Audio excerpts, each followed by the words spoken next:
Hello, जय हिंद, नमस्कार दोस्तों। आप सभी का स्वागत है आपके अपने YouTube channel online GK free classes में। आज के इस क्लास में हम रेलवे ग्रुप डी परीक्षा 2025 के लिए पांचवा मॉडल पेपर लेकर आए हैं और इस पांचवें मॉडल पेपर के अंदर हम बहुत ही इंपॉर्टेंट क्वेश्चनों को कवर करेंगे। और मेरे भाई ये सभी क्वेश्चन आपके रेलवे ग्रुप डी परीक्षा 2025 के लिए इंपॉर्टेंट रहेंगे, इसलिए इस पांचवें मॉडल पेपर को आपको कंप्लीट देखना है और इस पांचवें मॉडल पेपर के एंड में आपको बताना है कि आपके टोटल कितने क्वेश्चन सही होते हैं। और यदि आप इस चैनल से पहली बार जुड़े हैं तो चैनल को कर लीजिए सब्सक्राइब और बेल आइकन को प्रेस करना, ताकि ऐसी ही शानदार क्लास का नोटिफिकेशन आपको सबसे पहले देखने को मिले। तो चलिए शुरू करते हैं आज के इस पांचवें मॉडल पेपर को बिना देरी के। पहला प्रश्न है आप सभी के सामने, यदि घड़ी में वास्तविक समय 3:27 है तो दर्पण प्रतिबिंब में क्या समय होगा। यानी कि पहला प्रश्न आप सभी के सामने मिरर इमेज से संबंधित प्रश्न दिया गया है। तो मेरे भाई इस टाइप के प्रश्न को आप एग्जाम में देखते ही फटाफट से और मात्र 2 से 3 सेकंड में कैसे सोल्व करेंगे, तो वो देखिए इस टाइप के प्रश्न को सोल्व करने के लिए एक बहुत ही शानदार ट्रिक है। और यदि ये ट्रिक आपको याद है तो आप इस टाइप के प्रश्न को एग्जाम में देखते ही सोल्व कर दोगे। ट्रिक क्या है तो वो देखिए, यहां पर देखिए मेरे भाई, आपको करना क्या है, जो आपको वास्तविक समय दिया गया है उस वास्तविक समय को क्या करना है, 11:60 में से घटा देना है। यदि आप वास्तविक समय को 11:60 में से घटा दोगे तो आपके पास जो दर्पण प्रतिबिंब में समय होगा वो ज्ञात हो जाएगा। ये मेरे भाई क्या है, शॉर्ट ट्रिक है। तो यहां पर देखिए मेरे भाई, वास्तविक समय क्या दिया गया है, 3:27 है। तो इस वास्तविक समय को हम घटा देंगे किस में से, इस 11:60 में से। तो यहां पर देखिए 11:60 में से हम घटा देंगे किसको, 3:27 को। तो यहां पर ध्यान से देखिए मेरे भाई, देखिए यदि 60 में से 27 को घटा देंगे तो यहां पर बच जाएगा 33 और यहां पर देखिए 11 में से 3 को घटा देंगे तो यहां पर बच जाएगा 8।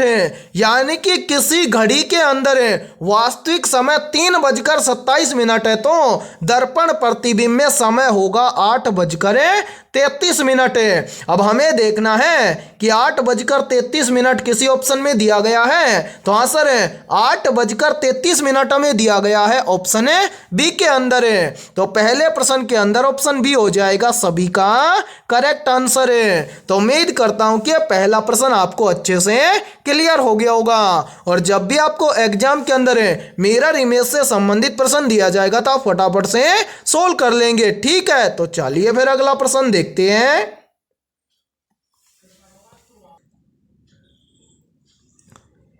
दूसरा प्रश्न है आप सभी के सामने, यदि घड़ी में वास्तविक समय 13:15 है तो दर्पण प्रतिबिंब में क्या समय होगा। यानी कि दूसरा प्रश्न भी आप सभी के सामने मिरर इमेज से संबंधित प्रश्न दिया गया है। तो मेरे भाई इस टाइप के प्रश्न को आप एग्जाम में सोल्व कैसे करेंगे, तो वो देखिए, अब देखिए 90% स्टूडेंट ऐसे होंगे जो जल्दबाजी के अंदर इस दूसरे प्रश्न को भी क्या करेंगे, सेम पहले प्रश्न के अकॉर्डिंग सोल्व करेंगे। तो वो जल्दबाजी के अंदर करेंगे क्या मेरे भाई, देखिए वो यहां पर कर देंगे क्या, वो इसके अंदर क्या करेंगे, 11:60 में से वास्तविक समय को घटा देंगे। वास्तविक समय दिया गया है 13:15। तो मेरे भाई 11:60 में से वो क्या कर देंगे, घटा देंगे 13:15 को। तो यहां पर आंसर क्या निकलेगा, देखिए 60 में से 15 चला जाएगा, यहां पर बच जाएगा कितना, 45 है। और मेरे भाई देखिए 11 में से 13 चला जाएगा तो यहां पर बच जाएगा -2। तो क्या यहां पर समय -2 45 होगा। तो मेरे भाई आप हमेशा याद रखना, समय कभी भी आपको माइनस के अंदर नहीं मिलेगा। तो सर ऐसी कंडीशन में हम इस टाइप के प्रश्न को सोल्व कैसे करेंगे, तो वो देखिए मेरे भाई, दोनों तरीके के प्रश्न को सोल्व कैसे करेंगे वो समझिए। देखिए इतना बेसिक से आपको कोई भी नहीं समझाएगा, यहां पर समझिए। और इस टाइप के प्रश्न आपके एग्जाम के अंदर लगभग 2 से 3 पूछे जाते हैं। तो देखिए जब भी आपको घड़ी के अंदर वास्तविक समय 12 बजे से पहले का दिया जाए, तब आपको क्या करना है, वास्तविक समय को घटाना है 11:60 में से। और यदि आपको घड़ी के अंदर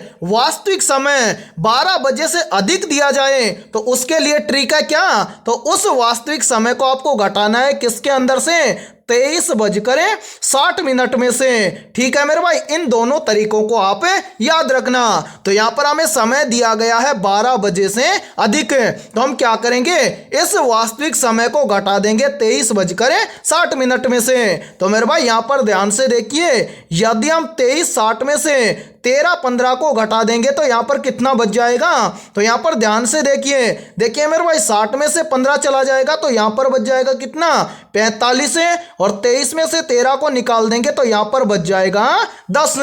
यानी कि यदि घड़ी में वास्तविक समय 13:15 है तो दर्पण प्रतिबिंब में समय होगा 10:45। अब हमें देखना है कि 10:45 किसी ऑप्शन में दिया गया है, तो आंसर है 10:45 हमें दिया गया है ऑप्शन डी के अंदर है। तो दूसरे प्रश्न के अंदर ऑप्शन डी हो जाएगा सभी का करेक्ट आंसर है। तो उम्मीद करता हूं कि दूसरा प्रश्न भी आपको अच्छे से क्लियर हो गया होगा। और जब भी इस टाइप का प्रश्न आपको एग्जाम में दिया जाएगा तो आप फटाफट से सोल्व कर लेंगे। ठीक है, तो चलिए फिर अगला प्रश्न देखते हैं।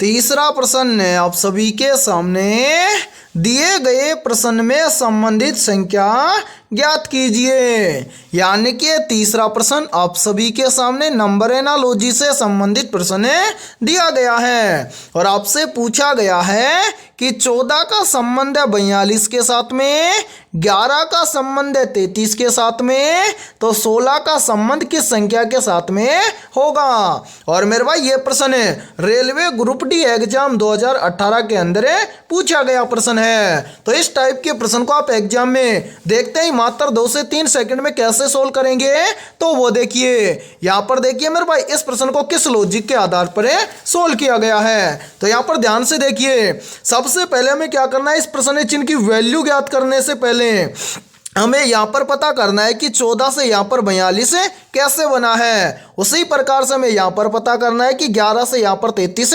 कैसे बना है। फिर सेम इसी प्रकार से हम यहां पर ज्ञात करेंगे कि 16 से इस प्रश्न चिन्ह के स्थान पर कौन सी संख्या आएगी। तो मेरे भाई यहां पर ध्यान से देखिए, यहां पर देखिए 14 से यहां पर 42 बनाया गया है कैसे, तो मेरे भाई क्या किया गया है, 14 से 42 बनाने के लिए इस 14 का मल्टीप्लाई किया गया है 3 के साथ में। तो मेरे भाई यहां पर देखिए, यदि हम 14 का मल्टीप्लाई 3 के साथ में कर देंगे तो यहां पर बन जाएगा 14 तिये 42। और ध्यान से देखिए 42 यहां पर आप सभी के सामने दिया गया है। अब इसी प्रकार से हम यहां पर देखते हैं कि 11 से यहां पर 33 सेम इसी प्रकार से बना है क्या, तो करेंगे क्या, सेम इस 14 की तरह इस 11 का मल्टीप्लाई भी हम कर देंगे किसके साथ में, 3 के साथ में। तो मेरे भाई यहां पर देखिए 11 तिये कितना हो जाएगा, तो यहां पर हो जाएगा 11 तिये 33। और ध्यान से देखिए 33 यहां पर हमारे सामने दिया गया है। तो मैं यहां पर उम्मीद करता हूं कि आप यहां पर आसानी से बता देंगे कि 16 का संबंध किस संख्या के साथ में होगा। तो मेरे भाई यहां पर 16 का संबंध किस संख्या के साथ में होगा, तो कैसे ज्ञात करेंगे, तो जिस प्रकार से 14 का मल्टीप्लाई किया गया है 3 के साथ में और 11 का मल्टीप्लाई किया गया है 3 के साथ में, सेम इसी प्रकार से हम भी क्या कर देंगे, इस 16 का मल्टीप्लाई कर देंगे किसके साथ में, 3 के साथ में। तो यहां पर कितना बन जाएगा, ध्यान से देखिए यहां पर बन जाएगा 16 तिये 48। यानी कि इस प्रश्न चिन्ह के स्थान पर संख्या भरी जाएगी 48। अब हमें देखना है कि संख्या 48 किसी ऑप्शन में है, तो आंसर है संख्या 48 हमें दी गई है ऑप्शन डी के अंदर है। तो तीसरे प्रश्न के अंदर ऑप्शन डी हो जाएगा सभी का करेक्ट आंसर है। तो उम्मीद करता हूं कि तीसरा प्रश्न आपको अच्छे से क्लियर हो गया होगा। और जब भी इस टाइप का प्रश्न आपको एग्जाम में दिया जाएगा तो आप फटाफट से सोल्व कर लेंगे। ठीक है, और यहां पर देखिए आप सभी के लिए बहुत ही इंपॉर्टेंट सूचना है, यदि आप पहली बार के अंदर रेलवे ग्रुप डी एग्जाम 2025 को क्रैक करना चाहते हैं तो हमने आपके रेलवे ग्रुप डी एग्जाम 2025 के लिए GK, GS, mathematics, science, current affairs और रीजनिंग के लगभग 21,000 प्लस मोस्ट इंपोर्टेंट क्वेश्चनों का पीडीएफ सेट तैयार किया है। यदि आप ये 21,000 प्लस मोस्ट इंपोर्टेंट क्वेश्चनों का पीडीएफ सेट लेना चाहते हैं तो आप हमारे इस व्हाट्सएप नंबर पर कांटेक्ट करके ले सकते हैं। और मेरे भाई इस पीडीएफ सेट की प्राइस हमने रखी है मात्र और मात्र 51 रुपए, यानी कि 51 रुपए की फीस के अंदर आपको ऑल सब्जेक्ट के ऊपर टॉपिक वाइज लगभग 21,000 प्लस मोस्ट इंपोर्टेंट क्वेश्चनों का पीडीएफ सेट दिया जाएगा। और यदि आपको ये पीडीएफ सेट लेना है तो आप हमारे इस व्हाट्सएप नंबर पर कांटेक्ट करके ले सकते हैं। और मैं आप सभी को ये गारंटी देता हूं, यदि आप इन 21,000 प्लस क्वेश्चनों को एग्जाम से पहले अच्छे से तैयार कर लेते हो तो आप पहली बार के अंदर रेलवे ग्रुप डी एग्जाम 2025 को क्रैक कर जाओगे। तो मेरे भाई आपको करना क्या है, व्हाट्सएप नंबर पर कांटेक्ट करके इस पीडीएफ सेट को ले लेना है और एग्जाम से पहले अपनी तैयारी को मजबूत बना लेना है। और इसी के साथ में यदि आपको इन 21,000 क्वेश्चनों में से किसी भी क्वेश्चन के अंदर कोई भी डाउट हो तो आप उस क्वेश्चन का स्क्रीनशॉट लेके हमारे व्हाट्सएप नंबर पर शेयर कर देना, उस क्वेश्चन का सॉल्यूशन आपको मिल जाएगा। ठीक है, तो चलिए फिर अगला प्रश्न देखते हैं। चौथा प्रश्न है आप सभी के सामने। नीचे दिए गए प्रश्न में प्रश्न चिन्ह के स्थान पर आने वाली संबंधित संख्या को ज्ञात करें। यानी कि चौथा प्रश्न भी आप सभी के सामने नंबर एनालॉजी से संबंधित प्रश्न दिया गया है। और मेरे भाई बहुत ही इंपॉर्टेंट प्रश्न है ये, और आपसे पूछा गया है कि इस प्रश्न चिन्ह के स्थान पर कौन सी संख्या आएगी। तो इस टाइप के प्रश्न को आप एग्जाम में देखते ही फटाफट से कैसे सोल्व करेंगे, तो वो देखिए यहाँ पर देखिए मेरे भाई, जब भी आपको एग्जाम के अंदर इस टाइप का प्रश्न दिया जाए तो आपको क्या करना है, सबसे पहले तो आपको यहाँ पर पता करना है कि 4 से यहाँ पर 32 कैसे बना है। यानी कि जिस प्रकार से यहाँ पर 4 से 32 बना है, सेम उसी प्रकार से हम यहाँ पर बताएंगे कि 7 से इस प्रश्न चिन्ह के स्थान पर कौन सी संख्या आएगी। तो मेरे भाई यहाँ पर देखिए 90% स्टूडेंट इस प्रश्न को यहाँ पर सोल्व करेंगे कैसे। तो मेरे भाई यहाँ पर देखिए वो यहाँ पर क्या करेंगे, पता करेंगे कि 4 से यहाँ पर 32 कैसे बना है। तो यहाँ पर बोलेंगे कि सर 4 से 32 बन जाएगा कैसे।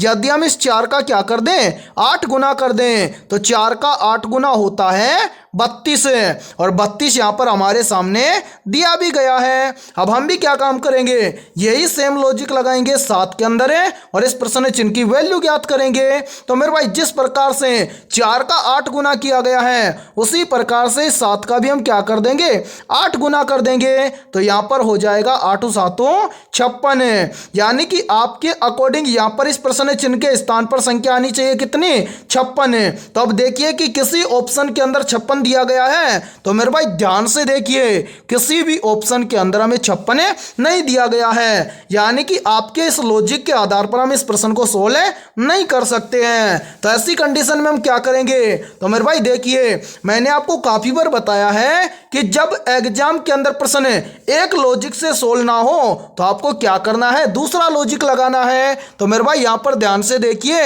इस प्रश्न को किस लॉजिक के आधार पर सोल्व किया गया है। तो मेरे भाई यहां पर ध्यान से देखिए यहां पर 4 से 32 बनाया गया है कैसे। तो सबसे पहले क्या किया गया है मेरे भाई, इस 4 का किया गया है स्क्वायर। 4 का स्क्वायर कितना होता है, तो आप सभी को पता है कि 4 का स्क्वायर होता है 16। अब 16 से 32 बनाने के लिए इस 16 का किया गया है 2 गुना, 16 का 2 गुना होता है 32। और मेरे भाई ध्यान से देखिए 32 यहां पर आप सभी के सामने दिया गया है। अब इसी प्रकार से हम भी क्या काम करेंगे, इस 7 से इस प्रश्न चिन्ह की वैल्यू ज्ञात करने के लिए मेरे भाई इस 7 का सबसे पहले कर देंगे स्क्वायर। 7 का स्क्वायर कितना होता है, तो आप सभी को पता है कि 7 का स्क्वायर होता है 49, और इस 49 का भी हम क्या कर देंगे, 2 गुना कर देंगे। तो 49 का 2 गुना कितना होता है, तो आप सभी को पता है कि 49 का 2 गुना होता है 98, यानी कि इस प्रश्न चिन्ह के स्थान पर संख्या भरी जाएगी 98। अब हमें देखना है कि संख्या 98 किसी ऑप्शन में है? तो आंसर है संख्या 98 में दी गई है, ऑप्शन है ए के अंदर है। तो चौथे प्रश्न के अंदर ऑप्शन ए हो जाएगा सभी का करेक्ट आंसर है। तो उम्मीद करता हूं कि चौथा प्रश्न भी आपको अच्छे से क्लियर हो गया होगा। और जब भी इस टाइप का प्रश्न आपको एग्जाम में दिया जाएगा तो आप फटाफट से सोल्व कर लेंगे। और मेरे भाई इस चैनल को आप सब्सक्राइब करके साथ में बेल आइकन को प्रेस करना, ताकि रेलवे ग्रुप डी एग्जाम 2025 की जितनी भी क्लासेज होंगी उन सभी का नोटिफिकेशन आपको सबसे पहले देखने को मिलेगा। और यदि आप पहली बार के अंदर ग्रुप डी एग्जाम के अंदर सिलेक्शन लेना चाहते हैं तो इस एग्जाम के लिए इस यूट्यूब चैनल पर जितनी भी क्लासेज होंगी सभी क्लासेज बिल्कुल फ्री होंगी, तो उन सभी क्लासों को आप जरूर देखें। ठीक है, तो चलिए फिर अगला प्रश्न देखते हैं। पांचवा प्रश्न है आप सभी के सामने। नीचे दिए गए प्रश्न में प्रश्न चिन्ह के स्थान पर आने वाले संबंधित शब्द का चयन करें। यानी कि यहाँ पर ये पांचवा प्रश्न आप सभी के सामने बहुत ही जबरदस्त और बहुत ही इंपॉर्टेंट क्वेश्चन दिया गया है।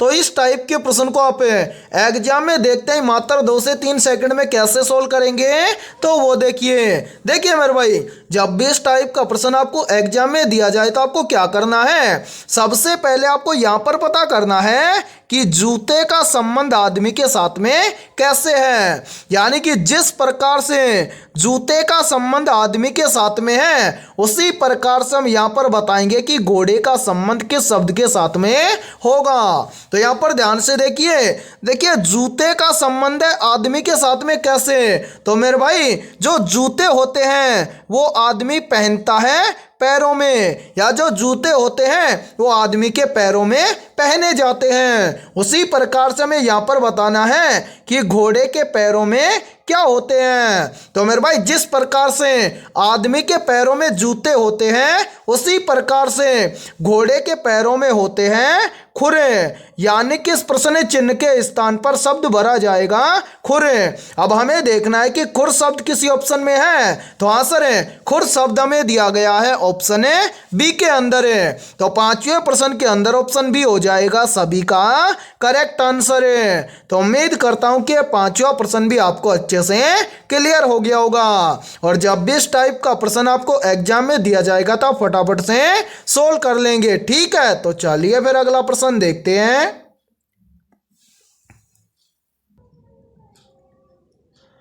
छठा प्रश्न है आप सभी के सामने। कौन सा धातु विद्युत का सबसे अच्छा चालक है? ऑप्शन ए है तांबा, ऑप्शन बी है चांदी, ऑप्शन सी है लोहा और ऑप्शन डी है सोना। तो यहाँ पर देखिए इन चारों में से करेक्ट आंसर हो जाएगा सभी का ऑप्शन है बी। यानी कि इन सभी में से विद्युत का सबसे अच्छा चालक धातु है चांदी। तो छठे प्रश्न के अंदर करेक्ट आंसर हो जाएगा सभी का ऑप्शन है बी। तो चलिए फिर अगला प्रश्न देखते हैं। सातवां प्रश्न है आप सभी के सामने। पेट्रोलियम से बनने वाली सबसे हल्की गैस कौन सी है? ऑप्शन ए है ब्यूटेन, ऑप्शन बी है प्रोपेन, ऑप्शन सी है मीथेन और ऑप्शन डी है एथेन। तो यहाँ पर देखिए इन चारों में से करेक्ट आंसर हो जाएगा सभी का ऑप्शन है सी। यानी कि पेट्रोलियम से बनने वाली सबसे हल्की गैस है मीथेन गैस है। तो सातवें प्रश्न के अंदर करेक्ट आंसर हो जाएगा सभी का ऑप्शन है सी। और मेरे भाई यहाँ पर देखिए यदि ये क्लास आपको पसंद आ रही है तो जल्दी से एक बार इस क्लास को लाइक कर दीजिए।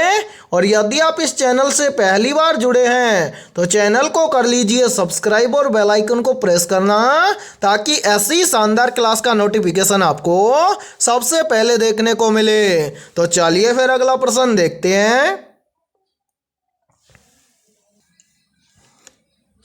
आठवां प्रश्न है आप सभी के सामने। भारत में सर्वाधिक गेहूं उत्पादक राज्य कौन सा है? ऑप्शन ए है पंजाब, ऑप्शन बी है उत्तर प्रदेश, ऑप्शन सी है मध्य प्रदेश और ऑप्शन डी है हरियाणा। तो जल्दी से बताइए इन चारों में से करेक्ट आंसर क्या होगा।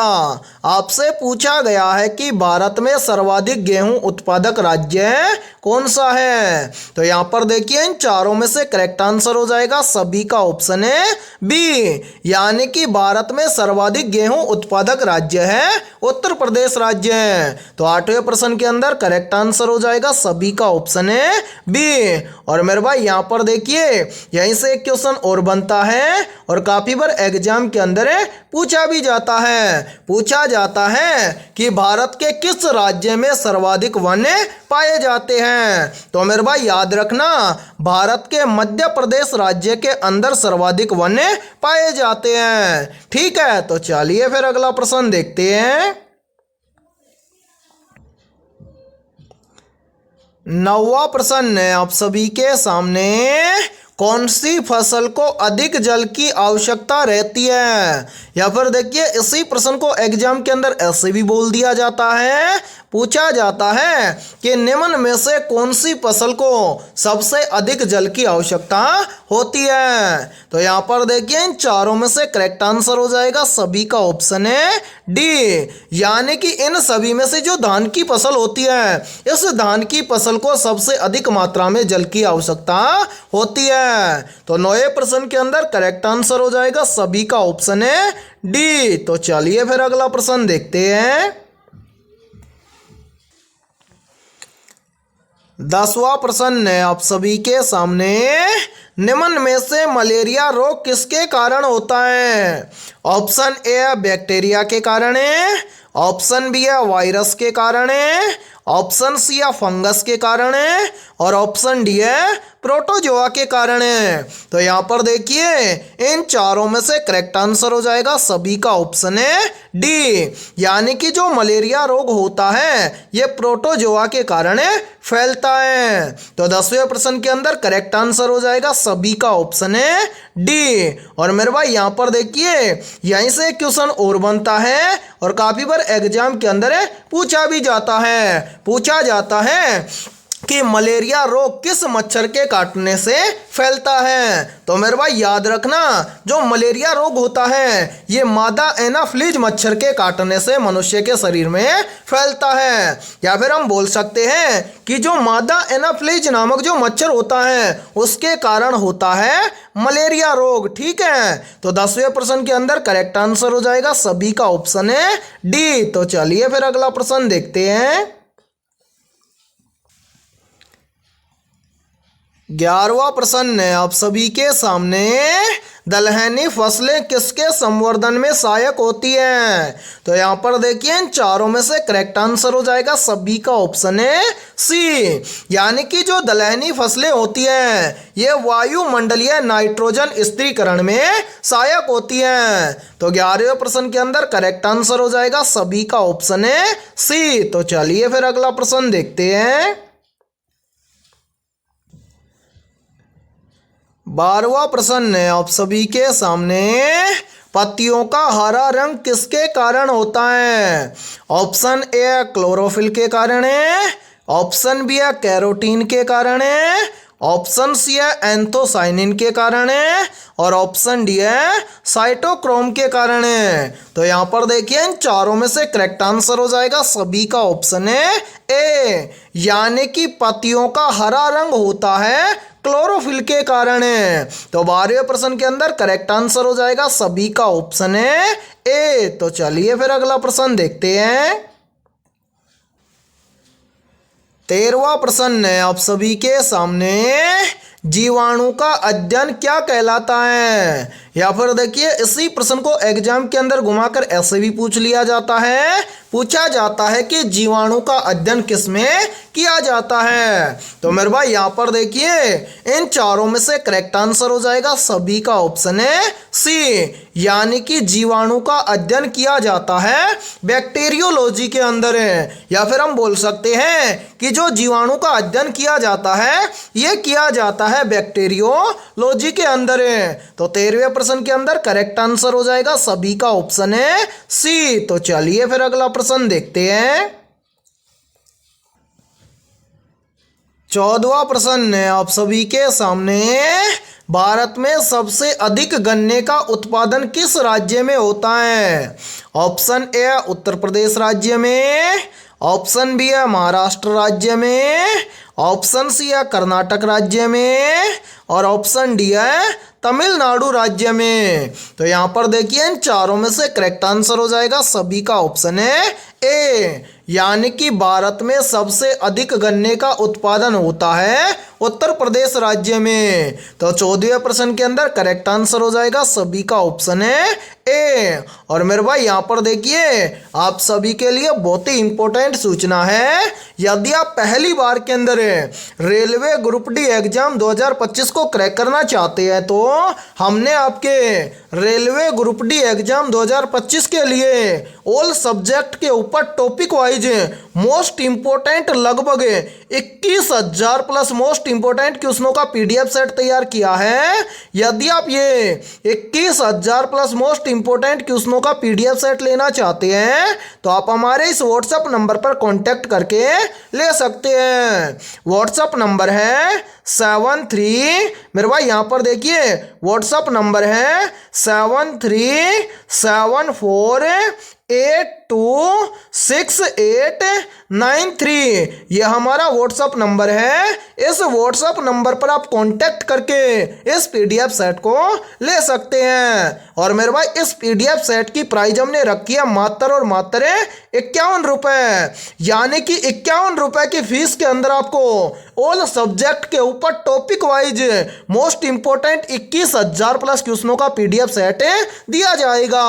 और मैं आप सभी को ये गारंटी देता हूं यदि आप रेलवे ग्रुप डी एग्जाम 2025 से पहले यदि आप इन 21,000 प्लस क्वेश्चनों को अच्छे से तैयार कर लेते हो तो आप पहली बार के अंदर रेलवे ग्रुप डी एग्जाम 2025 को क्रैक कर जाओगे। तो मेरे भाई जल्दी से जाइए और इस व्हाट्सएप नंबर पर आप कांटेक्ट करके इस पीडीएफ सेट को ले लीजिए और एग्जाम से पहले अपनी तैयारी को मजबूत बना लीजिए। और इन 21,000 प्लस क्वेश्चनों के अंदर यदि आपको किसी भी क्वेश्चन के अंदर कोई भी डाउट हो तो आप उस क्वेश्चन का स्क्रीनशॉट लेके हमारे व्हाट्सएप नंबर पर शेयर कर देना, उस क्वेश्चन का सॉल्यूशन आपको मिल जाएगा। ठीक है, तो चलिए फिर अगला प्रश्न देखते हैं।